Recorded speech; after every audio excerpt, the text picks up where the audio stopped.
Average student కి possibility ఉంది, but కొంచెం కష్టపడాలి.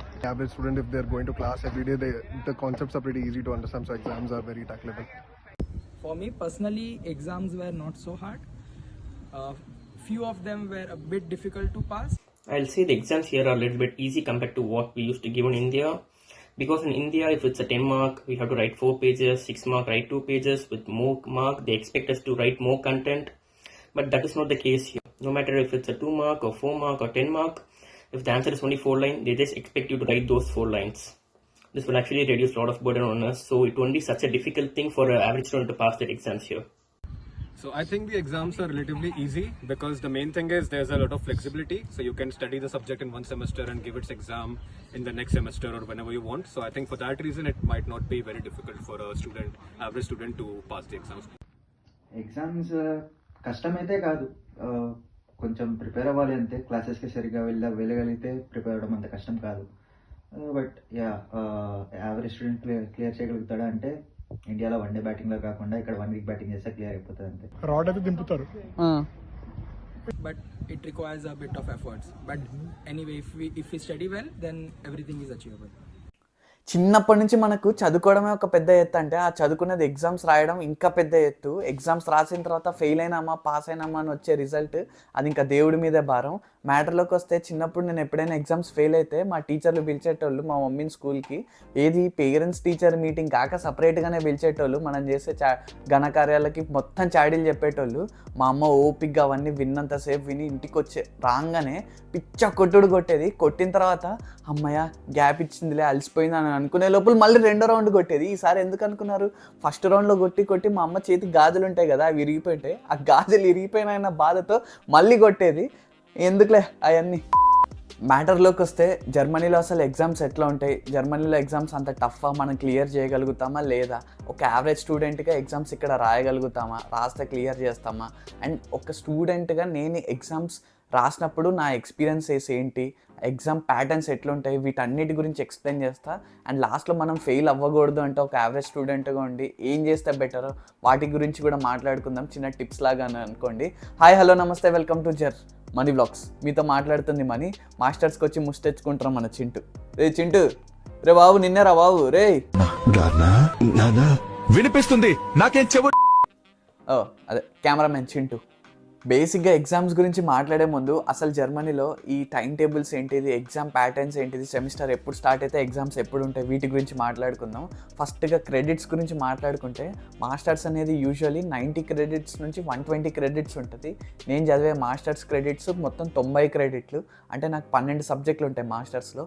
ఒకవేళ మీది కనుక 120 క్రెడిట్ కోర్స్ అయితే మీకు 16 నుంచి 18 సబ్జెక్టుల వరకు ఉంటుంది. అండ్ ఇది university to university, course to course మారిపోతూ ఉంటుంది. సో మీరు తీసుకునే కోర్స్ బట్టి డిఫరెన్షియేట్ అయ్యి ఉంటుంది. అండ్ క్లాసెస్ గురించి వస్తే క్లాసెస్ ఒక వీక్కి 2 నుంచి 3 క్లాసులు ఎక్స్పెక్ట్ చేయొచ్చు. ఎందుకంటే మీరు ఒక సెమిస్టర్లో 6 సబ్జెక్టులు ఎగ్జామ్లు రాయగలిగితే ఆ 6 సబ్జెక్టులలో నాకు తెలిసి మొత్తం 6 కంప్లీట్ చేయడం బాగా కష్టం ఒకవేళ బేసిక్ నాలెడ్జ్ సరిగ్గా లేకుండా వస్తే. సో ఒక 4 సబ్జెక్టులు 5 సబ్జెక్టులు ఒక సెమిస్టర్కి రిజిస్టర్ అయినారంటే వారానికి క్లాసులు మాత్రం ఒక 3 నుంచి 4 అయితే ఎక్స్పెక్ట్ చేయొచ్చు. ఏది వారానికంటే వారానికి కాదు, ఒక రోజుకి 3 నుంచి 4 క్లాసులు ఎక్స్పెక్ట్ చేయొచ్చు. ఇట్లా వారం అంతా mix. And Saturday Sunday holiday. మనలాగా సాటర్డే వస్తే ఒక ఫస్ట్ సాటర్డే కాలేజ్ ఉండి సెకండ్ సాటర్డే కాలేజ్ లేదు, ఇట్లా ఏం లేదు. Saturday Sunday completely off. And exams వస్తే ఎగ్జామ్స్ సెమిస్టర్ స్టార్ట్ అయినప్పటి నుంచి 4 మంత్స్కి మీకు ఎగ్జామ్స్ ఉంటుంది. అండ్ మన ఇండియాలో లాగా మధ్యలో ఈ యూనిట్ టెస్ట్లు అసైన్మెంట్లు ఇట్లా ఏముండదు. సెమిస్టర్ స్టార్ట్ అయిపోద్ది, లాస్ట్లో సెమిస్టర్ ఎగ్జామ్, ఈ మధ్యలో సెమిస్టర్ క్లాసెస్ అంతే. ఇంకా మనల్ని ఎవరు కదిలిచ్చారు ఎగ్జామ్స్ గురించి మధ్యలో. ఎంత జాగ్రత్తగా క్లాస్ విని ఎంత జాగ్రత్తగా చదువుకుంటే అంత జాగ్రత్తగా ఎగ్జామ్స్ రాసి అంతే జాగ్రత్తగా పాస్ అవుతాం అన్నది మ్యాటర్ మామ. ఇంకా క్లాసెస్ విషయానికి వస్తే కొంతమంది ఆన్లైన్లో టీచ్ చేస్తారు, కొంతమంది ఆఫ్లైన్లో టీచ్ చేస్తారు. ఈ ఆన్లైన్లో టీచ్ చేసే వాళ్ళు వాళ్ళేం ఉత్తగా చేయరు. వాళ్ళు కొంతమంది ఇండస్ట్రియల్ ఎక్స్పర్ట్స్ ఉంటారు, కొంతమంది కొన్ని స్టార్టప్స్కి సీఈఓస్ ఉంటారు. సో వాళ్ళు ఒక్కొక్కసారి కాలేజ్కి రాలేక ఆన్లైన్లోనే తీసుకుంటారు క్లాసులు. బట్ ల్యాబ్ ప్రాక్టికల్స్ ఉంటే ఖచ్చితంగా ఇక్కడికి వచ్చి మీకు ఇన్ పర్సన్లో వాళ్ళు చేయిస్తారు. సో ఇట్లా డిఫరెన్షియేట్ అవుతాయి క్లాసెస్ అనేది, ఆన్లైన్ ఉంటాయి ఆఫ్లైన్ ఉంటాయి. ఇప్పుడు ఎగ్జామ్స్ గురించి మాట్లాడితే జర్మనీలో ఎగ్జామ్స్ అనేది పలు రకాలుగా విభజించబడి ఉంటాయి మా. అండ్ ఇది 1 by 1 మాట్లాడేసుకుందాం. ఓరల్ ఎగ్జామినేషన్ ఉంటుంది, ప్రజెంటేషన్ ఎగ్జామినేషన్ ఉంటుంది, రిటర్న్ ఎగ్జామినేషన్ ఉంటుంది. ఫస్ట్ ఓరల్ ఎగ్జామినేషన్ గురించి మాట్లాడుకుంటే సింపుల్గా మాట్లాడుకుంటే మన ప్రొఫెసర్ మామ ముందుండి మనల్ని క్వశ్చన్లు అడుగుతుంటాడు, మనం ఆన్సర్లు చెప్తాం. ఇంకొక ప్రొఫెసర్ మనం చెప్తున్న ఆన్సర్లు కరెక్ట్ ఉన్నాయా లేదా అని ఎవాల్యుయేట్ చేసి అక్కడికక్కడే మార్క్స్ ఇస్తుంటుంది ఒక్కొక్క క్వశ్చన్కి. సో ఇది మ్యాటర్ ఓరల్ ఎగ్జామినేషన్ అంటే. అండ్ ఈ ఓరల్ ఎగ్జామినేషన్ మనం అనుకున్నంత సింపుల్గా అయితే ఉండదు. రూమ్లో ఎవ్వరు ఉండరు, సీరియస్ ఎన్విరాన్మెంట్ లాగా ఉంటుంది. మా ప్రొఫెసర్ అయితే లిటరల్గా 10 చాప్టర్లు ఇచ్చి ఒక్కొక్క చాప్టర్ 60 నుంచి 70 పేజీల పీడిఎఫ్ ఉంటుంది.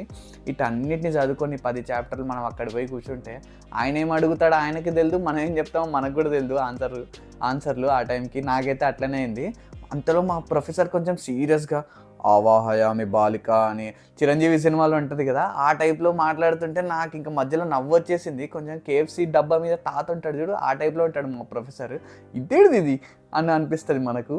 నెక్స్ట్ వచ్చేది ప్రజెంటేషన్ ఎగ్జామ్ గురించి. ఈ ప్రజెంటేషన్ ఎగ్జామ్ అంటే మనం మహర్షి సినిమాలో మహేష్ బాబు లాగా AI ఓ ఫా అని మాట్లాడేస్తే వర్కౌట్ కాదు. పక్కెళ్ళి ఆడుకోమ్మా అని అంటారు. ఈ ఎగ్జామినేషన్స్ ప్రజెంటేషన్ ఎగ్జామ్కి ముందు మనం ఒక రిపోర్ట్ అయితే సబ్మిట్ చేయాలి. మనకి ఇచ్చిన ఎక్స్పెరిమెంట్ని మనం దాన్ని జస్టిఫై చేస్తూ ప్లేగరిజం చెక్ లేకుండా మన own way of thinking use చేసి రాయాలి. అండ్ ఈ ప్లేగరిజం అంటే ఏదో కాదు, మనం రాసిన కంటెంట్ గూగుల్లో మ్యాచ్ అవుతుందా లేదా, ఇన్ కేస్ మ్యాచ్ అయిందంటే మాత్రం కొట్టి పడేస్తారు. అండ్ దీనికోసం మనం చాలా రీసెర్చ్ పేపర్లు చదవాల్సి ఉంటుంది. అండ్ మనం రాసే ప్రతి ఒక్క పారాగ్రాఫ్ ఏదైనా రీసెర్చ్ పేపర్కి లింక్ చేస్తూ దాని రెఫరెన్స్ అటాచ్ చేయాలి మన రిపోర్ట్లో. అప్పుడు ఏముంటుందంటే ఓకే ఈ స్టూడెంట్ ఈ పేపర్ నుంచి ఈ సబ్జెక్ట్ని రిఫరెన్స్ తీసుకొని చేసినాడు, సో ఇది వ్యాలిడే అని కన్సిడర్ చేస్తారు. ఆ రిపోర్ట్ అయిన తర్వాత ప్రజెంటేషన్కి పోతాం. ఈ ప్రజెంటేషన్ ఎట్లుంటుందంటే పాత సినిమాల్లో కోర్టు సీనే గుర్తొస్తుంది. మన ప్రొఫెసర్ మామూలందరూ సూట్లు వేసుకొని మన ముందు కూర్చుంటారు, ఆడియన్స్ ఇట్లా సైడ్కి ఉంటారు, వచ్చి క్వశ్చన్లు అడిగినట్టు అడుగుతుంటారు ఒక్కొక్కరు. ఇక్కడ ప్రొఫెసర్లు మాత్రమే అడగరు క్వశ్చన్లు, స్టూడెంట్స్ కూడా అడుగుతారు. మా యూనివర్సిటీలో అయితే ఖచ్చితంగా స్టూడెంట్స్ కూడా అడగాల్సిందే. ఆ ప్రజెంటేషన్ నడుస్తున్నంతసేపు ఏముండదు, కానీ ఒక్కవేళ మధ్యలో ఏదన్నా అటు ఇటు అయిపోయిందంటే ఇక డైరెక్ట్ అగ్గిపట్ట మచ్చనే వస్తాడు మైండ్లోకి. ఎగిరి తంతాను రా బాబు నువ్వు ఏదైనా ఎక్కువ తక్కువ క్వశ్చన్ అడిగితే అని అనిపిస్తుంది స్టూడెంట్స్ని. అందుకే అది పట్టించుకోకుండా ప్రజెంటేషన్ ఎగ్జామ్కి కూడా చాలా జాగ్రత్తగా ప్రిపేర్ అయిపోవాల్సిందే, మనకి ఇంకా వేరే ఆప్షన్ ఉండదు ఇక్కడ. నెక్స్ట్ వచ్చేది మనందరికీ బాగా అలవాటు ఉన్న ఈ రిటర్న్ ఎగ్జామినేషన్స్ అంటే మన ఇండియాలో లాగా 8 మార్క్స్ ఆన్సర్కి ఓకే ఇంత పొడవు రాస్తే ఎంతో కొంత మార్క్స్ ఇస్తారు, 4 మార్క్స్ ఆన్సర్కి ఇంత రాస్తే మార్క్స్ ఇస్తారు అనడానికి ఇక్కడ లేదు. నీకు క్వశ్చన్ ఇచ్చింది ఒక బుక్లెట్ ఇస్తారు, ఆ బుక్లెట్లోనే క్వశ్చన్స్ ఆల్రెడీ ప్రింట్ అయి ఉంటుంది, దాని కింద చిన్న స్పేస్ ఉంటుంది. ఆ స్పేస్లో నువ్వు టు ద పాయింటే రాయాలి ఆన్సర్.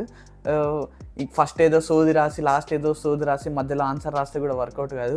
నువ్వెంత పిన్ పాయింట్గా క్వశ్చన్కి ఆన్సర్ రాస్తే అంత మంచి మార్క్స్ వచ్చే ఛాన్స్ ఉంటుంది. అది రిటర్న్ ఎగ్జామినేషన్స్. అండ్ ఈ రిటర్న్ ఎగ్జామినేషన్స్లో మీరు చీట్ షీట్స్ పట్టుకెళ్ళచ్చు. లైక్ ఒక్క పేపర్ PDF కానీ 2 పేపర్ల PDF కానీ మీకు ప్రొఫెసర్స్ అలవ్ ఇస్తారు.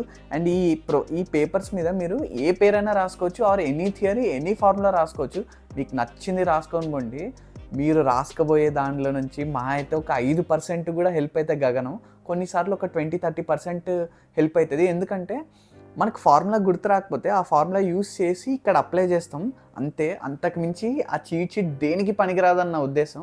లైక్ ఈ ఎగ్జామినేషన్స్ కూడా అయినాయి మాకు.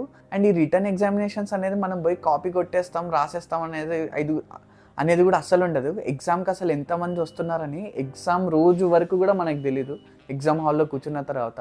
ఎందుకంటే డిఫరెంట్ స్టూడెంట్స్ డిఫరెంట్ సెమిస్టర్స్ నుంచి కొంతమంది కొన్ని బ్రాంచెస్కి సేమ్ సబ్జెక్ట్స్ ఉంటాయి, వాళ్ళు కూడా వచ్చి ఎగ్జామ్ రాసే ఛాన్స్ ఉంటుంది.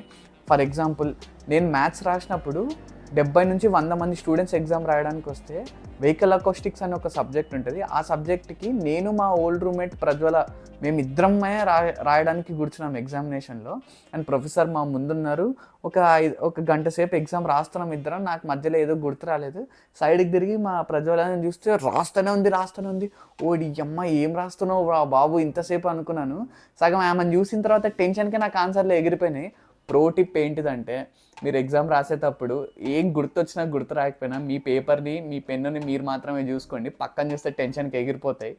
అండ్ ఇంకా గ్రేడింగ్ విషయానికి వచ్చి టీచర్ పేపర్ ఎవాల్యుయేషన్ గురించి మాట్లాడుకుంటే ఫస్ట్ గ్రేడ్ పాయింట్స్ గురించి మాట్లాడదాం. జర్మనీలో 1 నుంచి 4 వరకు ఉంటుంది స్కేల్. 1 అంటే హయ్యెస్ట్, 4 అంటే జస్ట్ పాస్ అని అర్థం, 4 అబోవ్ వస్తే ఫెయిల్ అన్నట్టు అర్థం. అండ్ పేపర్ ఎవాల్యుయేషన్ గురించి వస్తే ఇక్కడ ప్రొఫెసర్స్ చాలా చాలా చాలా స్ట్రిక్ట్గా కరెక్షన్ చేస్తారు. జర్మనీలో చదువుతున్న ఎవరికైనా ఈ విషయం అర్థమవుతుంది. అండ్ మీరు ఒకవేళ జర్మనీకి వచ్చిన తర్వాత మన భయ్య చెప్పినాడే ఇదే విషయం అన్నది అర్థమవుతుంది. ఎందుకంటే నేను ఫస్ట్ సెమిస్టర్లో మ్యాథ్స్ ఎగ్జామ్ ఫెయిల్ అయినాను కదా, ఆ ఫెయిల్ అయింది ఎన్ని మార్క్స్తో అనుకుంటున్నారు? 0.5 మార్క్తో ఫెయిల్ అయినాను అంతే. ఊరి బాబు 0.5 కదా, 0.5 ఇచ్చేస్తే అయిపోద్ది కదా ప్రొఫెసర్ మా అంటే, మా ప్రొఫెసర్ అన్న మాట ఏంటో తెలుసా, నేను కనుక నీకు 0.5 మార్క్ ఇచ్చినానంటే అప్పుడు నేను అందరు స్టూడెంట్స్కి ఇవ్వాలి, లేకపోతే నా టీచర్ ప్రొఫెషన్కి నేను వాల్యూ ఇచ్చినట్టు కాదు అండ్ అది కరెక్ట్ జస్టిఫికేషన్ కాదు అని అన్నాడు. ఈ మాట విన్న తర్వాత ఎందరో మహానుభావులు, అందులో మీరు కూడా అని అనుకున్నాను. ఇంకా నాకు వేరే ఆప్షన్ లేక 0.5తో ఫెయిల్ అయినా మళ్ళీ సెకండ్ అటెంప్ట్లో ఎగ్జామ్ రాసి పాస్ అయినా అమ్మాయి అని అనిపించిన తర్వాత. సో జర్మన్ ఎగ్జామ్స్ని పాస్ అవ్వడానికి బెస్ట్ టిప్స్ నేను ఏం చెప్తా అంటే, సెమ్ స్టార్ట్ అయిన వెంటనే క్లాసెస్కి రెగ్యులర్గా పొమ్మని అడ్వైస్ చేస్తాను. ఎందుకంటే ఇక్కడ అటెండెన్స్ అనేది మ్యాండేటరీ కాదు, మీరు వచ్చినారా రారా అని ఎవరు చూడరు ల్యాబ్స్కి తప్ప. సో క్లాసెస్ మీకు అర్థమైనా అర్థం కాకుండా వెళ్ళడానికి ట్రై చేయండి అండ్ వెళ్ళిన తర్వాత నోట్స్ రాయండి. బికాస్ ఒక ఓవర్ ఎ పీరియడ్ మనకు ఒక డిసిప్లిన్ వచ్చేస్తుంది క్లాసెస్కి వెళ్ళి. సో ఏం చేయలేక బోర్ కొట్టి మన క్లాస్లో నోట్స్ రాసుకుంటాం, ఆ నోట్స్ ఎగ్జామ్ టైంలో బాగా హెల్ప్ అవుతుంది. ఇంకొకటి ఏంటిదంటే టైం మేనేజ్మెంట్.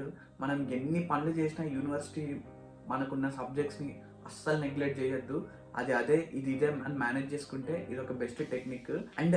అండ్ అతి ముఖ్యమైన టిప్ ఏంటిదంటే, సెమ్ స్టార్టింగ్లో సెమ్ ఎండ్కి ఖచ్చితంగా క్లాసెస్కి పోండి. సెమ్ స్టార్టింగ్లో ప్రొఫెసర్ ఓవరాల్ కోర్స్ స్ట్రక్చర్ గురించి ఎక్స్ప్లెయిన్ చేస్తాడు, కాన్సెప్ట్స్ గురించి చెప్తాడు. అది మనకు అక్కడ ఒక చిన్న హింట్ లాగా ఎగ్జామ్స్ ఏ టైప్లో ఉంటుందని. అండ్ సెమిస్టర్ ఎండ్కి ప్యాటర్న్ చెప్తాడు, ఎగ్జామ్ ప్యాటర్న్, మీరు ఎట్లా ఎగ్జామ్ రాయాలి, లేకపోతే ఎంత లెంతీ ఆన్సర్స్ ఉండాలి, ఏ టైప్లో రాయాలి, ఏ కాన్సెప్ట్ టైప్లో అడుగుతాడు క్వశ్చన్స్. ఈ టైప్లో చిన్న బేసిక్ హింట్స్ ఇస్తారు. ఇది చాలా ఇంపార్టెంట్ ఫేజ్. అండ్ ఇంకొకటి ఎగ్జామ్ ప్రిపరేషన్. సో ఎగ్జామ్ ప్రిపరేషన్ని మీరు ఎట్లా కొలవచ్చు అంటే, నేను ఇండియాలో ఉన్నప్పుడు 1 night batting are 1 day batting, కొన్ని ఎగ్జామ్స్కి 2 డేస్ బ్యాటింగ్ చేసేటోని. సో అట్లా చదువుకుంటే పాస్ అయిపోయేటోని సెమ్ ముందు. కానీ ఇక్కడ అట్లా కాదు, మినిమం 7 to 10 డేస్ అయితే ప్రిపరేషన్ ఉండాలి. కొన్ని సబ్జెక్ట్స్కి అయితే లిటరల్గా 20 రోజుల నుంచి 30 రోజులు కూడా కంటిన్యూగా చదువుకున్న రోజులు ఉన్నాయి. సో ఇట్లా కనుక మీరు మేనేజ్ చేసుకుంటూ బేసిక్స్ నుంచి నేర్చుకొని చేయగలిగినారంటే ఎగ్జామ్ యావరేజ్ స్టూడెంట్కి ఉన్న ఎగ్జామ్స్ అయితే ఈజీగా క్లియర్ చేయొచ్చు. అండ్ నేను ఇప్పుడు ఎక్స్ప్లెయిన్ చేసిన ప్రతి ఒక్క ప్యాటర్న్ నేను ఫేస్ చేసినదే నా మాస్టర్స్లో. అండ్ మీరు జర్మనీకి వచ్చిన తర్వాత అర్రే మన జర్మనీ సేమ్ ఇదే చెప్పినాడే అని అనుకుంటారు. మీరు కనుక జర్మనీ రావాలంటే ఫాలో అవ్వాలి జర్మనీ చెప్పింది విన్న తర్వాత మీరు అవే అప్లై చేస్తే మీకు అవకాశాలు వస్తాయి. జర్మనీ వీడియో నచ్చితే లైక్ చేయండి, షేర్ చేయండి, కింద కామెంట్స్ కూడా రాయండి. ఇంకేం మరి వెళ్ళొస్తాను, బాయ్.